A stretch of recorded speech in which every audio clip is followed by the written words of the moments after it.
been a couple weeks and I'm seeing her like in her like very natural Miami way, and I'm just falling in love so much more than I ever thought I was gonna. And the anxiety comes, extreme anxiety comes with that, especially for someone like me who's like, no, you're open, you got this, like it doesn't matter. I mean, you're gonna be fine no matter what. Like things happen for a reason. Yeah, you can believe things happen for a reason, but then when you really love someone and you feel like maybe they would leave you, you don't want to believe that things happen for a reason thing anymore, you know? Camila was always, I knew her since I was really young, and we were friends and we kept in touch.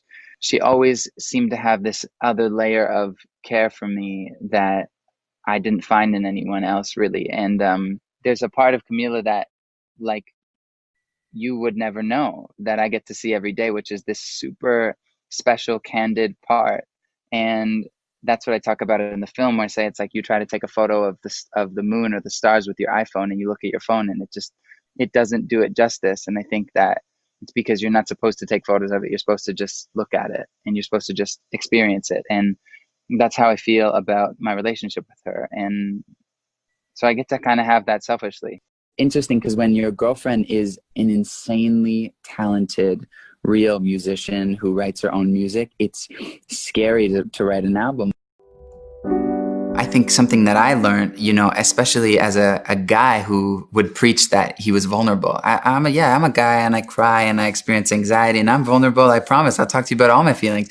Realizing that I had no vulnerability with my girlfriend, and realized the second I would show that to her, she would fall deeper in love with me. And the second she would show that to me, I would fall deeper in love with her.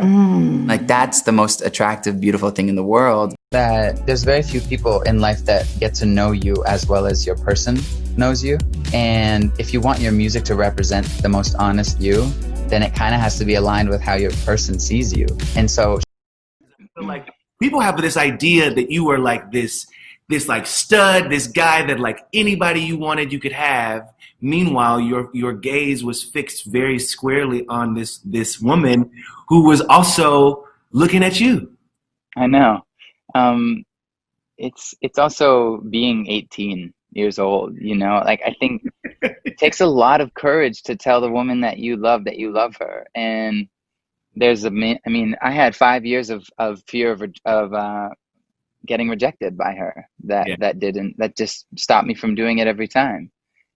Or just confidence. I think, you know, it just took a lot. It took a long time of preparing. I mean, I had a 5 year warm up to finally be able to tell her how I felt. And it was so funny in the documentary, like the day after. I just thought it was such a funny story because we really were in the car. And I think people think sometimes maybe those types of stories get made up to like be fun or funny, but that was a true thing. We were really in the car, and I was like, you like just expecting her to know that, like, you know, I mean, the funny thing is I was 16 years old writing my second album, or 17, and I had like heard through the grapevine that she had feelings for some guy.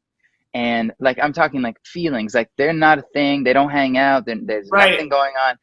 Then I go and write a song that's like, darling, I'm not trying to ruin your happiness, but don't you know that I'm the only one for you? It's like people are listening to these songs where I'm being so dramatic, but it's based off of like something I heard that might not even be true. But Right. I mean, that's a dramatic songwriter inside of me. But yeah, I mean, it's funny. In 24 Hours, it talks about how fast everything moved with Camila. Is she your forever person? Like, do you talk about an engagement one day? Do you talk about Yeah, absolutely. I think for me, it's always been, if I'm not willing to talk about that stuff, then I kind of check out a little bit. And I don't know. I really think when you know, you know. And she's been one of my best friends since I was like 15 years old. So I don't know. At the same time, I know we're really young, so I don't want to jump like insanely fast. But I think when you find your person, you feel and you know that you found your person. Camila told me about you. We were talking just about, I think it was one of her music videos, and how there was a guy who kind of, if you squinted your eyes, you could kind of maybe think that he looked like you a little bit. Yeah. She said to me, how could I ever find someone to be like Shawn? He's magic. Oh. And like, bruh, to me, it was such a sweet moment, and like a really it really let us in a little bit into your connection with one another. And so we don't have to talk about that a lot. I just wanted to say No, it yeah. was really beautiful and really sweet. And for people as young as you guys are to be experiencing this together. I think you talk about in the documentary how you watched videos of you guys making vines and stuff earlier in your career. And it was like, no one else gets why we're uncomfortable right now, looking back at this moment.